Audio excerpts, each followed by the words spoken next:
Good morning friends, आप सबों का हमारे चैनल एके ट्यूटोरियल्स में स्वागत है। आज हम लोग जो है MIL Hindi AEC 1 ability enhancement course 1 semester 1 BA के छात्रों के लिए सभी यूनिवर्सिटी जैसे Pune university, JP university, LNM university, Darbhanga university, TMBU university, VKS university, Pataliputra university, सभी यूनिवर्सिटीज़ में जो बैचलर इन आर्ट्स है हिंदी MIL हिंदी AEC 1 के तहत, उसमें आइए हम एक क्वेश्चन आंसर को डिस्कस करते हैं। अघटन घटना क्या समाधान, कविता में व्यक्त व्यथा को अपने शब्दों में अभिव्यक्त करें। प्रश्न है कि अघटन घटना क्या समाधान, कविता में जो व्यक्त व्यथा है इसको अपने शब्दों में अभिव्यक्त करना है। या अघटन घटना क्या समाधान एक शोक काव्य है, प्रतिपादित करें। आइए इसको हम लोग स्टडी करते हैं। 30 जनवरी 1948 की वह अभागिनी संध्या थी जिसमें एक हत्यारे की गोली खाकर बापू क्या हुए, शहीद हुए। तो अघटन घटना क्या समाधान, ये महात्मा गांधी तो जो नाथूराम गोडसे ने जो मार दिया था गोली से प्रार्थना सभा में 30 जनवरी 1948 को, इसी पर आधारित है। 30 जनवरी 1948 की वह अभागिनी संध्या माने वह शाम जो अनफॉर्चुनेट शाम थी, विनिंग थी, जो अच्छा नहीं था शाम, जिस शाम को एक हत्यारे की गोली खाकर बापू क्या हो गए, शहीद हो गए। सारा देश आहत हो उठा, स्तब्ध रह गया। हर व्यक्ति को लगा कि उसी के स्वजन की पिता की हत्या हो गई। बापू को फादर ऑफ इंडिया भी कहा जाता था, ठीक है, राष्ट्रपिता बापू। 30 जनवरी 1948 की वह अभागिनी संध्या जिसमें एक हत्यारे की गोली खाकर बापू जो है वह शहीद हो गए और सारा देश आहत हो उठा, स्तब्ध रह गया। हर व्यक्ति को लगा कि उसी के स्वजन, उसी के अपने जन की पिता की क्या हुई है, हत्या हुई। दिनकर जी की दृष्टि में यह एक अघटन घटना थी। इसका दूसरा उदाहरण मिलना कठिन है। अघटन माने ऐसी कभी घटना नहीं घटी थी, वैसी घटना को बोलते हैं अघटन घटना। ऐसा घटना जो कभी नहीं घटित हुआ उसे बोलते हैं अघटन घटना। तो दिनकर जी की दृष्टि में यह एक अघटन घटना थी। इसका दूसरा उदाहरण मिलना कठिन है। मृत्यु के समय भी उनके मुख से हे राम ही निकला। अंतिम समय में जब महात्मा गांधी को गोली लगी, राष्ट्रपिता बापू को, तो उनके मुंह से क्या निकली, हे राम। इस हृदय द्रावक घटना से सारा विश्व कांप उठा, ठीक है। प्रकृति चित्कार कर उठी, सूर्य त्रस्त हो उठा और अस्ताचल पर मूर्छित होकर गिर पड़ा। धरती आकाश सब स्तब्ध होकर पूछने लगे क्या हुआ। तो उत्तर दिया सिसकते हुए समीर ने, हवा ने, समीर माने हवा, पवन, ठीक है, वो सिसकते हुए समीर ने हवा दिया कि बापू न रहे। कहने का मतलब है कि सभी लोग जो है परेशान रहे, धरती परेशान रही।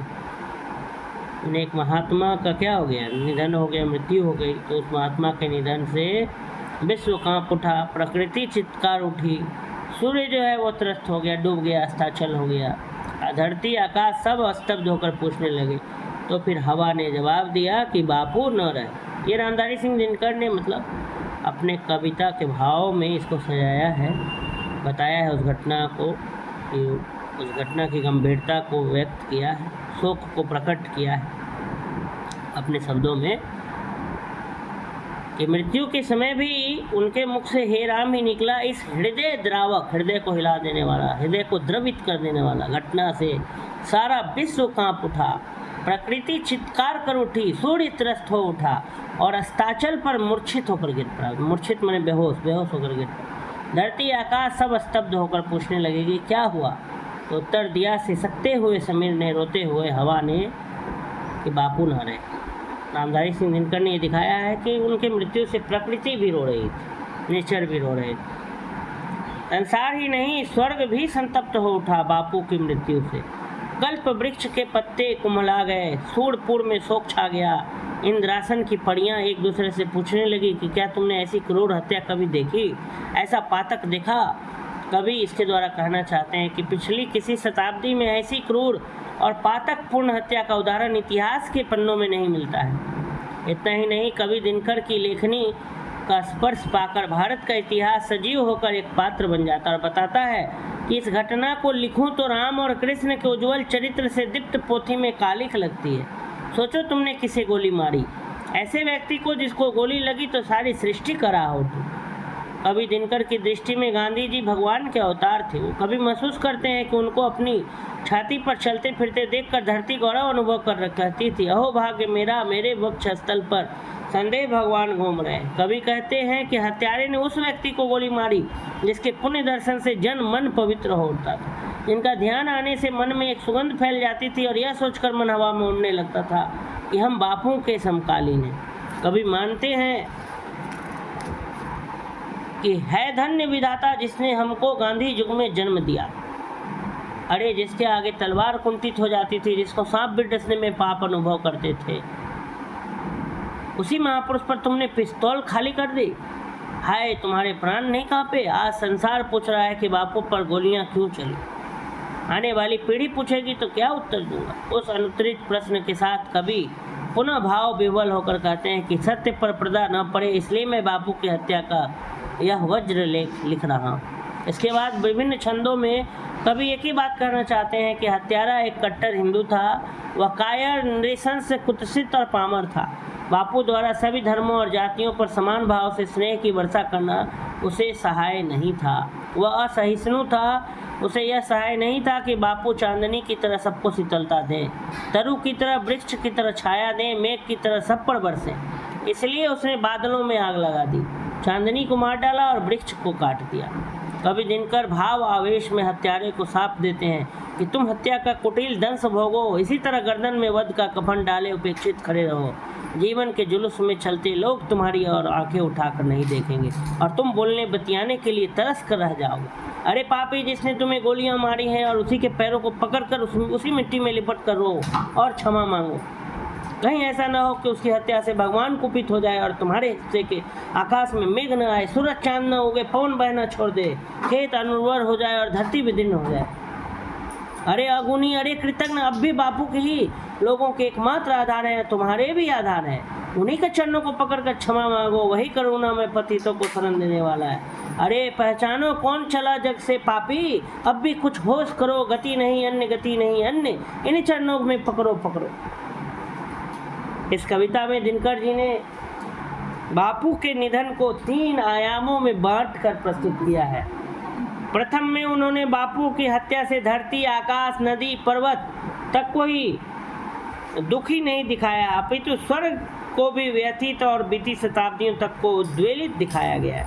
मृत्यु का ऐसा विश्वव्यापी प्रभाव दुर्लभ है। द्वितीय आयाम में कवि ने बिना नाम लिए हत्यारे की भरपूर निंदा करते हुए उसे साफ दिया और तीसरे आयाम में उसे बापू से क्षमा मांगकर अपने जघन्य पाप का प्रक्षालन करने के लिए प्रेरित किया। इन तीनों आयामों को मिला देने से यह रचना अपनी एकहरी काया में महाकाव्यात्मक गरिमा से संपन्न हो गई है। शोक के व्यापक प्रसार से रचना साधारण शोक काव्यों की सीमा पार कर विश्वव्यापी शोक काव्य बन गई है। कवि की वाणी में वह करुणा और तीक्ष्णता है जो क्रांचवध से उत्पन्न महाकवि वाल्मीकि के श्लोक मां निषाद प्रतिष्ठा में प्राप्त होती है। तो ये जो है अघटित घटना, अघटन घटना क्या समाधान कविता में जो है एक शोक काव्य है, एक दुख की कविता है जिसको कि रामधारी सिंह दिनकर जी ने लिखा है। 30 जनवरी 1948 की शाम के बारे में जिसमें चर्चा किया गया, जिसमें नाथूराम गोडसे ने महात्मा गांधी को गोली मार दिया। तो उसी पर जो है जब गोली लगी महात्मा गांधी को तो रामधारी सिंह दिनकर कहते हैं कि मृत्यु के समय महात्मा गांधी के मुख से हे राम निकला और ये जो घटना थी वो हृदय द्रावक थी। सारा विश्व जो है कांप उठा उनकी मृत्यु से, प्रकृति चित्कार कर उठी, सूर्य त्रस्त हो उठा और अस्ताचल पर मूर्छित होकर गिर पड़ा। धरती आकाश सब स्तब्ध होकर पूछने लगे और फिर सिसकते हुए हवा ने जवाब दिया कि बापू नहीं रहे। संसार ही नहीं स्वर्ग भी संतप्त हो उठा बापू की मृत्यु से। कल्प वृक्ष के पत्ते कुमला गए, सूरपुर में शोक छा गया। इंद्रासन की प्रियां एक दूसरे से पूछने लगी क्या कभी आपने ऐसी क्रूर हत्या देखी, ऐसा पातक देखा। तो कभी इसके द्वारा कहना चाहते हैं कि पिछली किसी शताब्दी में ऐसी क्रूर और पातकपूर्ण हत्या का उदाहरण इतिहास के पन्नों में नहीं मिलता है। इतना ही नहीं, कवि दिनकर जी की लेखनी स्पर्श छूकर भारत का इतिहास फिर से सजीव हो उठता है और ये बताता है कि मैं इस घटना को लिखूं तो राम और कृष्ण का जो उज्ज्वल चरित्र है, वो जो दीप्त पोथी है, उसमें कालिख लग जाती है। सोचो तुमने किसे गोली मारी, ऐसे व्यक्ति को जिसको गोली लगी तो सारी सृष्टि करा उठी। कभी दिनकर जी की दृष्टि में गांधी जी भगवान के अवतार थे, कभी महसूस करते हैं कि उनको अपनी छाती पर चलते फिरते देखकर धरती जो है वो भी गौरव अनुभव करती थी। अहो भाग्य मेरा कि धरती मेरे अवक्ष स्थल पर संदेह भगवान घूम रहे हैं। कभी कहते हैं कि हत्यारे ने उस व्यक्ति को गोली मारी जिसके सिर्फ पुण्य दर्शन से जन और मन पवित्र होता था, जिसके ध्यान आने से मन में एक सुगंध फैल जाती थी। यह सोचकर के हवा में मन उड़ने लगता था कि हम बापू के समकालीन हैं। कभी मानते हैं कि है धन्य विधाता जिसने हमको गांधी युग में जन्म दिया। अरे जिसके आगे तलवार कुंठित हो जाती थी, जिसको सांप भी डसने में पाप अनुभव करते थे, उसी महापुरुष पर तुमने पिस्तौल खाली कर दी। हाय तुम्हारे प्राण नहीं कांपे। आज संसार पूछ रहा है कि बापू पर गोलियां क्यों चली। आने वाली पीढ़ी पूछेगी तो क्या उत्तर दूंगा। उस अनुत्तरित प्रश्न के साथ कभी पुनः भाव विवल होकर फिर से कहते हैं कि सत्य पर पर्दा ना पड़े, इसलिए मैं बापू की हत्या का यह वज्र लेख लिख रहा हूँ। इसके बाद विभिन्न छंदों में अलग अलग कविता के छंद में कवि एक ही बात कहते हैं कि हत्यारा जो है नाथूराम गोडसे एक कट्टर हिंदू था, वह कायर, निरंकुश, कुत्सित और पामर था। बापू द्वारा सभी धर्मों और जातियों पर समान भाव से स्नेह की वर्षा करना उसे सहाय नहीं था, वह असहिष्णु था और उसे यह सहाय नहीं था कि बापू चांदनी की तरह सबको शीतलता दे, पेड़ की तरह छाया दे, मेघ की तरह सब पर बरसे बादल की तरह। इसलिए उसने बादलों में आग लगा दी, चांदनी को मार डाला और वृक्ष को काट दिया। कभी दिनकर भाव आवेश में आकर हत्यारे को साप भी देते हैं कि तुम हत्या का कुटिल दंश भोगो, इसी तरह गर्दन में वध का कफन डाले उपेक्षित खड़े रहो। जीवन के जुलूस में चलते लोग तुम्हारी ओर आंखें उठाकर नहीं देखेंगे और तुम बोलने बतियाने के लिए तरस कर रह जाओगे। अरे पापी, जिसने तुम्हें गोलियां मारी है, उसी के पैरों को पकड़कर उसी मिट्टी से लिपट कर जाओ, रो और क्षमा मांगो। कहीं ऐसा ना हो कि उसकी हत्या से भगवान कुपित हो जाए और तुम्हारे हिस्से के आकाश में मेघ न आए, सूरज चांद न उगे, पवन बहना छोड़ दे, खेत अनवर हो जाए और धरती विदीर्ण हो जाए। अरे अगुणी, अरे कृतज्ञ, अब भी बापू ही लोगों के एकमात्र आधार थे, तुम्हारे भी आधार हैं। उन्हीं के चरणों को पकड़ कर जाओ, क्षमा मांगो। वही करुणा में पतितों को शरण देने वाले हैं। पहचानो कौन चला जग से पापी, अब भी कुछ होश करो, गति नहीं अन्य इन चरणों को पकड़ो। इस कविता में दिनकर जी बापू के निधन को 3 आयामों में, 3 भागों में, हिस्सों में बांट करके प्रस्तुत किए हैं। पहले भाग में बापू की हत्या से धरती, आकाश, नदी, पर्वत तक को दुखी दिखाया गया है, अपितु स्वर्ग को भी व्यथित और बीती शताब्दियों को उद्वेलित दिखाया गया है।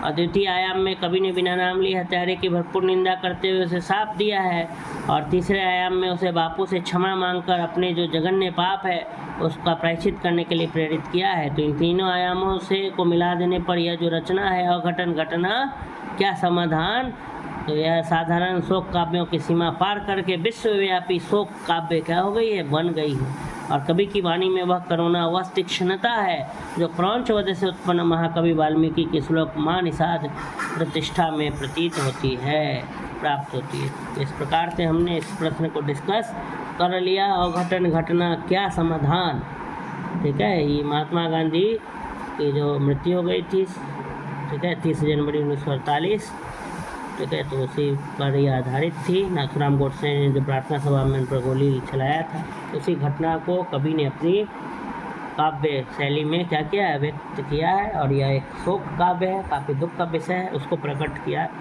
नामधारी सिंह दिनकर जी ने। तो इस तरह से ये वीडियो यहीं पे समाप्त होता है। अगर आपको मेरी वीडियो अच्छी लगी तो अधिक से अधिक स्टूडेंट्स तक शेयर करें, लोगों तक पहुँचाएँ, खासकर कि बैचलर ऑफ आर्ट्स BA के स्टूडेंट्स तक, ठीक है। और अगर आप हमारे चैनल पर नए हैं तो प्लीज़ चैनल को सब्सक्राइब कर लें। आप सबों का हमारे चैनल AK ट्यूटोरियल्स में जुड़ने के लिए बहुत बहुत धन्यवाद।